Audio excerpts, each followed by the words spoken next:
नमस्कार बच्चों। आज अपन पढ़ेंगे जो अपन ने पढ़ा था विद्युत धारा के अंदर विद्युत धारा की परिभाषा पढ़ी थी। प्रतिरोध किन किन बातों पर निर्भर करता है, इसके साथ अपन ने पढ़ा था ओम का नियम। आज अपन उससे आगे पढ़ेंगे प्रतिरोधों का संयोजन और इन प्रतिरोधों के जो दो संयोजन हैं, जिनके दो संयोजन के प्रकार है, उनसे रिलेटेड अपन उदाहरण पढ़ेंगे। सबसे पहले अपन देखते हैं प्रतिरोधकता। प्रतिरोधकता क्या होती है, या इसको अपन बोल सकते हैं विशिष्ट प्रतिरोध। क्या बोल सकते हैं? विशिष्ट प्रतिरोध। प्रतिरोध ये लेकिन एक प्रकार का विशिष्ट, मतलब कुछ हर जैसे पदार्थ है या कोई ताप, उनके लिए एक विशिष्ट प्रतिरोध दिया जाता है, तो इसको प्रतिरोध बोल सकते हैं, विशिष्ट प्रतिरोध भी बोल सकते हैं। जैसे कि अपन जानते हैं कि प्रतिरोध किन किन कारकों पर निर्भर रहता है, एक तो लंबाई पर और एक अनुप्रस्थ काट के क्षेत्रफल पर। ये अपन जानते हैं कि दो पर निर्भर करता है। तो अगर जैसे मान लो कोई चालक कार है, ये चालक कार है, इसकी जो लंबाई है वो अपन ने ली 1 इकाई और इसका क्षेत्रफल है वो भी अपन ने लिया 1 इकाई। लंबाई भी 1 इकाई और क्षेत्रफल भी 1 इकाई। तो प्रतिरोधकता की क्या परिभाषा होता है? किसी 1 इकाई लंबाई तथा 1 इकाई अनुप्रस्थ काट वाले तार का प्रतिरोध क्या कहलाता है? प्रतिरोधकता या विशिष्ट प्रतिरोध कहलाता है। वापस हम लोग एक इकाई लंबाई तथा 1 इकाई अनुप्रस्थ काट वाले तार का प्रतिरोध विशिष्ट प्रतिरोध या प्रतिरोधकता कहलाता है। ये दोनों चीज एक ही है, विशिष्ट प्रतिरोध और प्रतिरोधकता। अब अपन देखते हैं कि देखो अपन जानते हैं मेन रूप से तो प्रतिरोध इन दो बातों पर निर्भर करता है, लेकिन आपकी क्वेश्चन आ जाएगी प्रतिरोधकता को समझाइए। तो सबसे पहले तो आपको डेफिनेशन देना है कि इकाई अगर लंबाई और अनुप्रस्थ काट भी इकाई हो तो उस तार का जो प्रतिरोध है वो प्रतिरोधकता या विशिष्ट प्रतिरोध कहलाता है। अब इसके साथ अपन देखते हैं कि ये ताप पर और पदार्थ पर निर्भर करता है। कौन? प्रतिरोधकता, विशिष्ट प्रतिरोध या प्रतिरोधकता निर्भर करता है। ताप पर कैसे निर्भर करता है? जैसे अपन कोई ले, जैसे सोना है, चांदी है, सोना है, चांदी है, इसके साथ ही अगर अपन ले लें तांबा, आपका कॉपर है, सोना, चांदी, तांबा, ये वस्तुएं ले लें या पदार्थ ले लें, अगर इनका अपन ताप बढ़ाते हैं, ताप बढ़ाते हैं, तो प्रतिरोध का मान भी क्या होगा? बढ़ेगा, बढ़ेगा। सोना, चांदी, तांबा, इन तीनों की अगर अपन बात करें तो इनका अगर ताप को बढ़ा दिया जाए तो इनके प्रतिरोध का मान भी बढ़ सकता है। इसी प्रकार से एक ऐसे पदार्थ है जिसमें मैग्नीज, मैग्नीज का अगर अपन ताप बढ़ाते हैं तो इसका प्रतिरोध न के बराबर परिवर्तन होता है, परिवर्तित होता है। ताप बढ़ा, इनका ताप बढ़ा रहे हैं तो प्रतिरोध बढ़ रहा है और इनका ताप बढ़ा रहे हैं तो प्रतिरोध परिवर्तित नहीं हो रहा है, मतलब न के बराबर प्रतिरोध चेंज हो रहा है। तो ये इसके ताप पर निर्भर होती है। अब पदार्थ पर निर्भरता, पदार्थ पर निर्भरता कैसे करते हैं?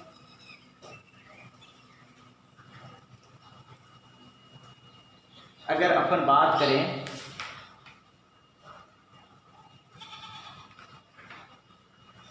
चांदी, तांबा, सोना और एल्युमिनियम, तो इनमें मैं कहता हूँ चांदी और अगर एल्युमिनियम की अपन बात करें एल्यूमिनियम।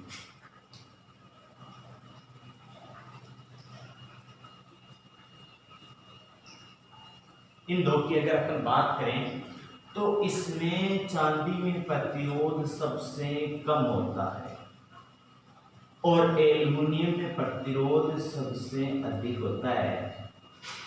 इनके अंदर चांदी आ गया, आपका सोना आ गया, आपका तांबा आ गया और आपका एल्युमिनियम आ गया। अगर अपन इनकी बात करें तो चांदी के अंदर जो प्रतिरोध का मान होता है वो सबसे कम होता है, जबकि एल्युमिनियम में सबसे अधिक होता है। लेकिन चांदी सोना सबसे महंगी धातु होती है, इस कारण से अपन चालक तार के रूप में इनका प्रयोग नहीं करते हैं। तो अपन किसका उपयोग करते हैं? आपके एल्युमिनियम और तांबा का प्रयोग करते हैं। तो ये ताप और पदार्थ पर इस प्रकार से निर्भर करते हैं। तो प्रतिरोधकता में आपको ये चीजें बतानी है। इसके बाद अपन पढ़ते हैं प्रतिरोधों का संयोजन। प्रतिरोधों का संयोजन बहुत इंपॉर्टेंट टॉपिक है और बहुत बार पूछा जाता है और कम से कम ये बड़ा क्वेश्चन ही बनता है इनसे। कभी भी आपको ये नहीं पूछेगा कि प्रतिरोधों का जो संयोजन होता है वो कितने प्रकार का होता है, कभी नहीं पूछेगा। वो आपका इनमें से इसके जो जितने प्रकार है उन प्रकारों के बारे में पूछेगा। आपको पूछ सकता है श्रेणीक्रम को समझाइए, संयोजन श्रेणीक्रम जो संयोजन है उसको समझाइए। दूसरा वो दे दे कि समांतर क्रम को समझाइए, समांतर क्रम को समझाइए, समांतर क्रम संयोजन। इन दोनों में से वो एक पूछ सकता है कि किसी एक क्रम को समझाइए। अब इनकी आपको स्टेप बाय स्टेप चलना है, ज्यादा टफ नहीं है, सिंपल सा है, थोड़ा सा इसको समझना है। देखो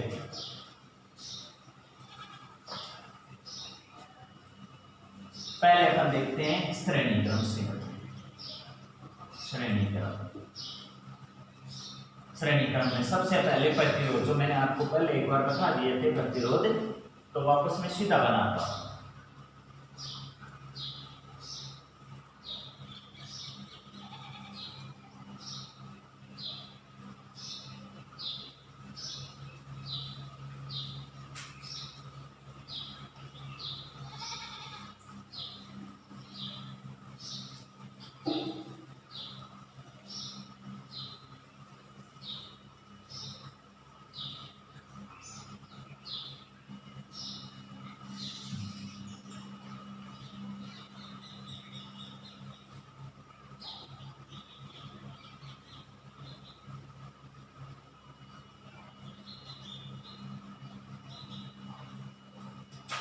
जैसे इस ये परिपथ हमने कंप्लीट कर लिया। इसमें ये इस प्रतिरोध का मैंने नाम दिया R1, इसका नाम दिया R2, इसका नाम दिया R3। R1, R2, R3। इसके बीच में जो विभवांतर प्रवाहित होता है उसका है V1, इसमें V2 और इसमें V3 प्रवाहित हो रहा है।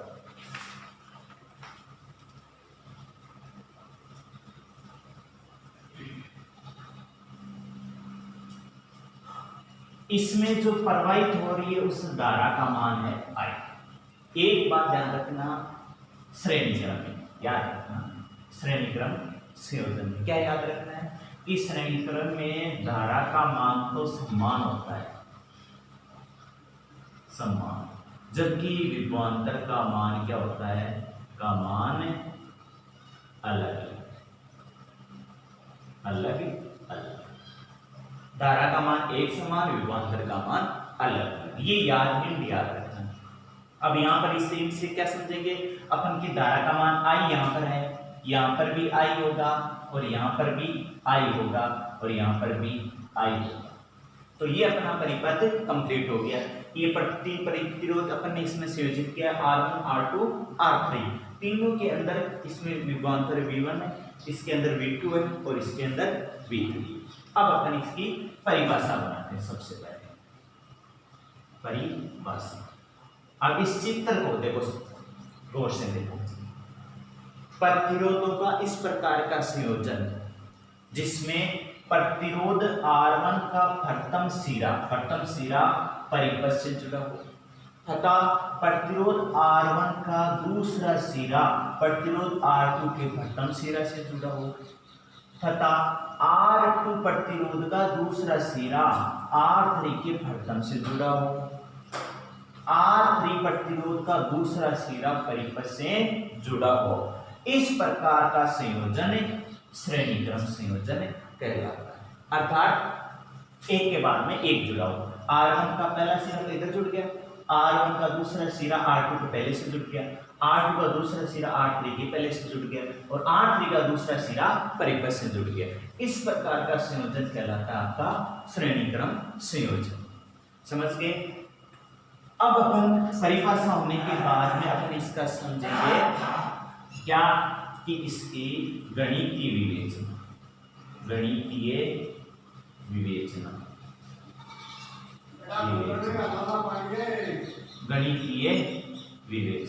अब गणितीय विवेचना में अपन क्या करेंगे, इसका सूत्र निकालेंगे, इसका श्रेणी क्रम संयोजन का गणितीय विवेचना। देखो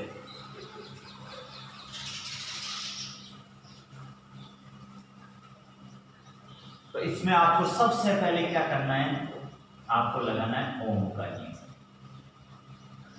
ओम का नियम क्या होता है? ओम का नियम V बराबर RI। अब यहां से अपन जानते हैं कि I का मान तो एक समान है, यहां पर भी I है, यहां पर भी I है और यहां पर भी I है। तो अब अपन प्रत्येक तार के अंदर मान सभी कैसे कि प्रतिरोध R1 में ओम के नियम से ओम का नियम क्या है? R1 तार के अंदर देखो, R1 तार में अगर ओम का नियम अपन V बराबर RI लगाए तो I का मान तो एक समान है, तो R यहाँ पे क्या हो जाएगा R1 और V क्या हो जाएगा V1।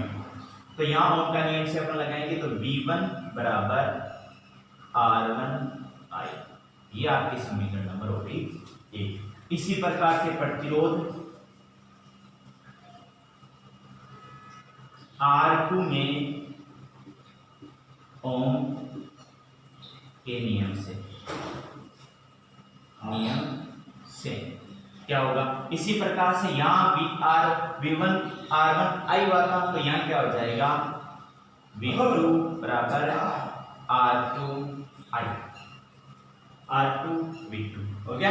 इसको समीकरण नंबर आप दे दो 2। इसी प्रकार से प्रतिरोध 3 में प्रतिरोध R3 में ओम के नियम से क्या होगा V3 बराबर R3I। भाई यहां पर R की जगह आ गया R3 और V की जगह आ गया V3। यह समीकरण नंबर क्या हो गई 3।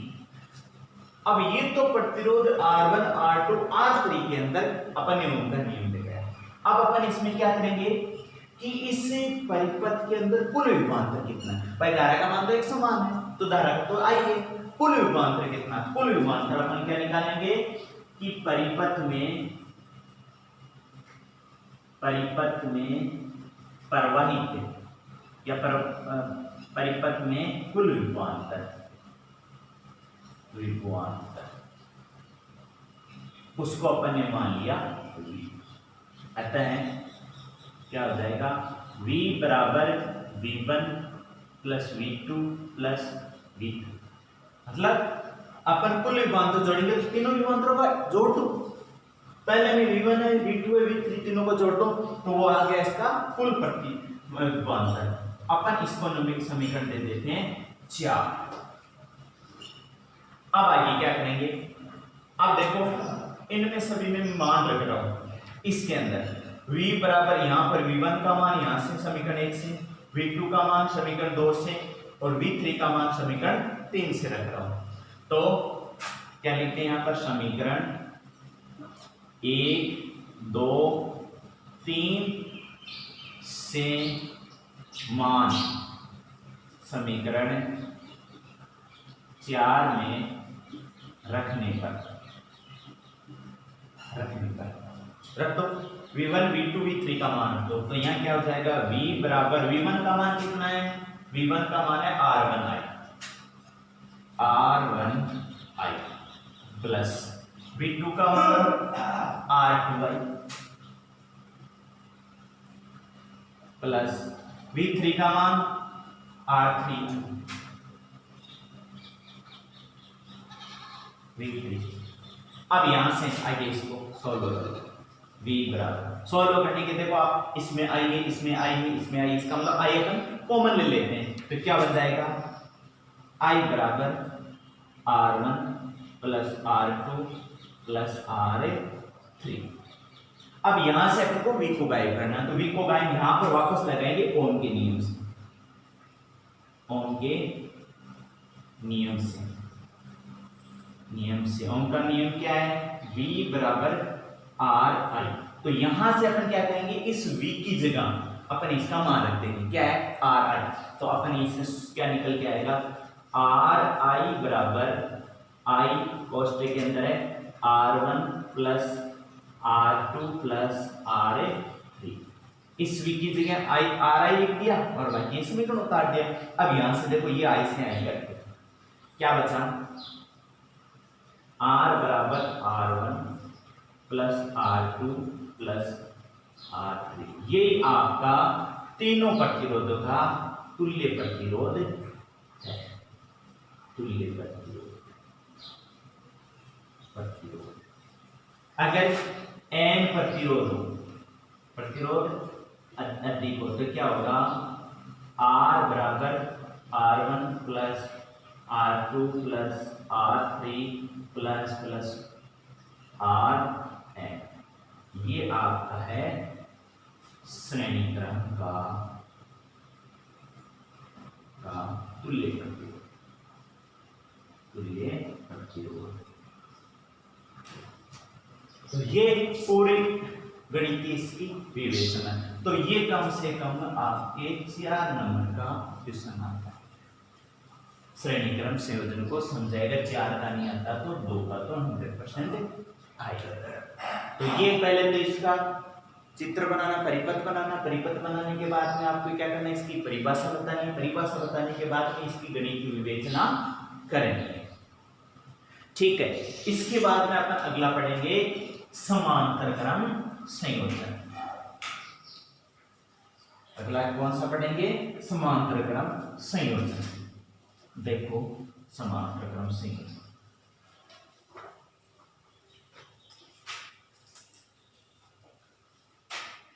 अगला है समांतर क्रम संयोजन। समांतर क्रम संयोजन, इसका डायग्राम अगर अपन बनाते हैं तो किस प्रकार से बनाएंगे,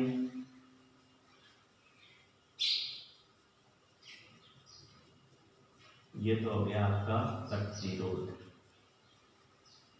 ये आपका दूसरा प्रतिरोध,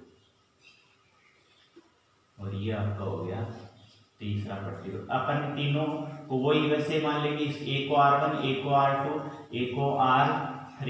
ये मैंने बल्ब लगा दिया, ये मैंने कुंजी लगा दी, और ये मैंने बैटरी लगा दी, और ये आपका परिपथ कंप्लीट हो गया। ये प्लस का निशान, ये माइनस का निशान, ये आपकी कुंजी स्विच है, और ये आपका बल्ब हो गया। ये R1 प्रतिरोध, ये R2 प्रतिरोध, ये R3 प्रतिरोध। इसमें धारा का मान, अब देखो यहां पर, उसमें अपन ने क्या कहा था कि धारा समान थी, तो अब इसमें इसका उल्टा हो जाएगा, इसमें धारा तो हो जाएगी अलग अलग, और विभवांतर का मान, विभवांतर क्या हो जाएगा, समान हो जाएगा। तब इन तीनों ही प्रतिरोधों के अंदर विभवांतर तो क्या बहेगा, V बहेगा।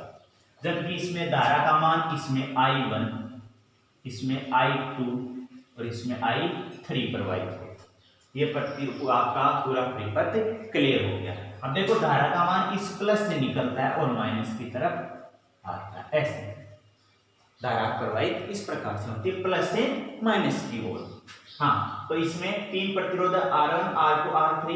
R1 में धारा I1 बह रही है, R2 में धारा I2 और R3 में धारा I3 प्रवाहित हो रही है। हाँ, तो पहले तो इसकी क्या बनाएंगे अपन, परिभाषा। परिभाषा क्या होती है, प्रतिरोधों का इस प्रकार का संयोजन जिसमें प्रतिरोध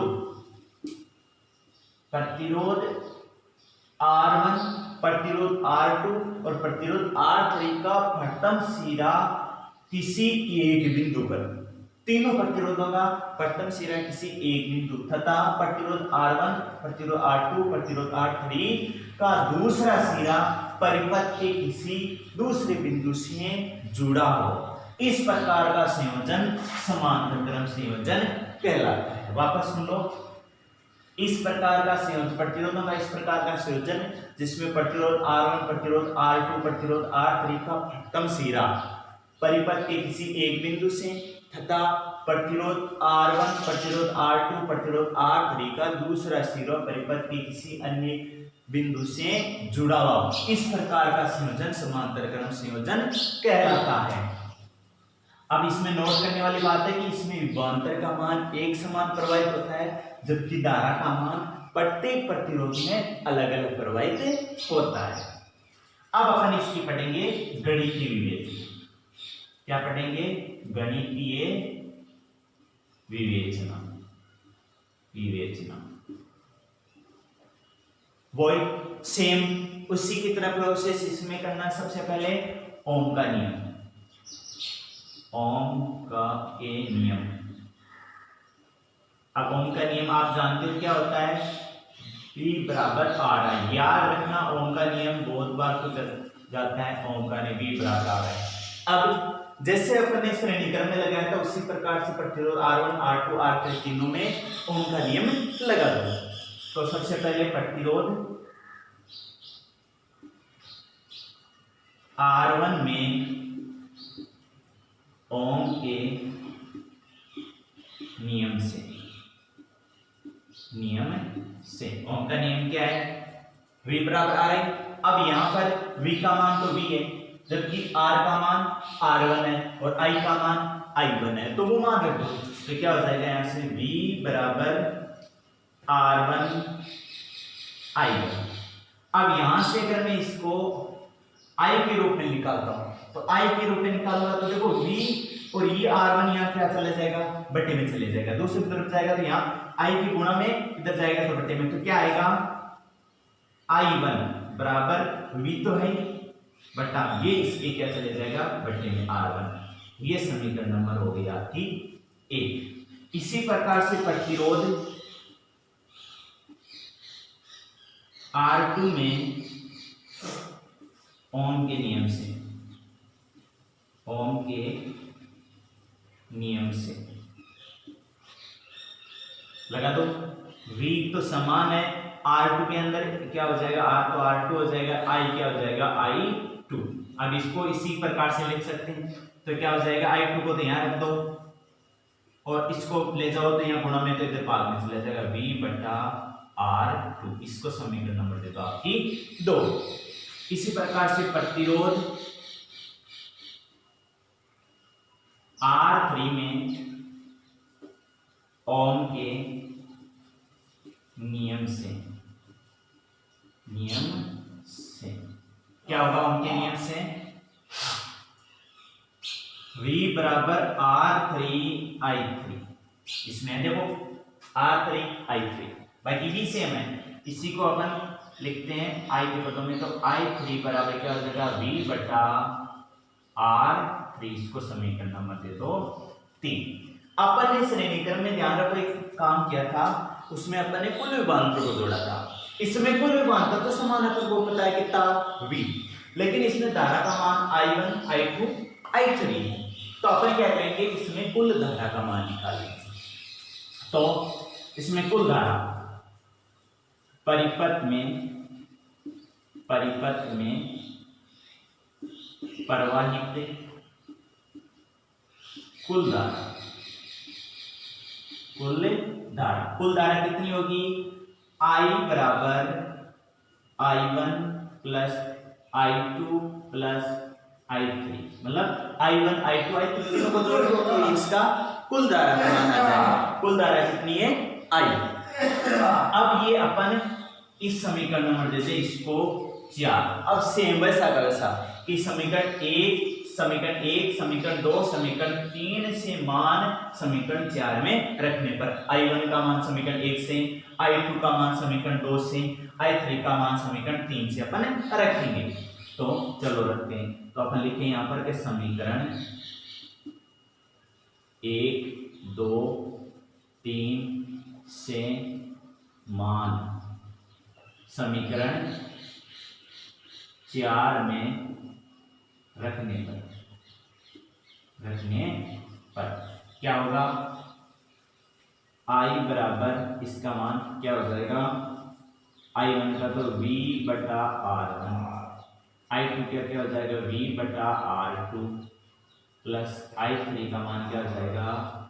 V बटा R3। ये देख लो, I1 का मान V बटा R1, I2 का मान V बटा R2, I3 का V बटा R3।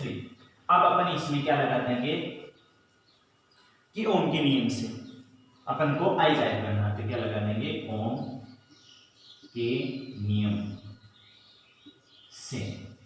ओम के नियम से, ओम का नियम अपन जानते हैं V बराबर RI होता है ना। तो यहाँ अपन इसको क्या करते हैं? I के पदों में लिखेंगे तो I बराबर क्या हो जाएगा? V और I यहाँ I के गुणा में R को यहाँ बटे में चले जाएगा V, I बराबर V बटा R। तो यहाँ पर अपन I की जगह क्या लिख सकते हैं? V बटा R लिख सकते हैं, वही लिख रहा हूं V बटा R। I का मान लिख दिया और यहां से देखो तीनों में V कॉमन आ रहा है तो V को मैं कॉमन ले लेता हूं। V पोस्टर में 1 बटा R1 1 बटा R2 1 बटा R3, V से V कट गया। हाँ, तो यहां से V से V कट गया तो आगे क्या आएगा? V यहाँ कट गया तो यहाँ 1 बच गया। 1 बटा R बराबर यहाँ V कट गया तो यहाँ जाएगा 1 बटा R1 प्लस 1 बटा R2 प्लस 1 बटा R3। यहाँ किसका मान आ गया? 1 बटा R। अगर यहाँ पर n प्रतिरोध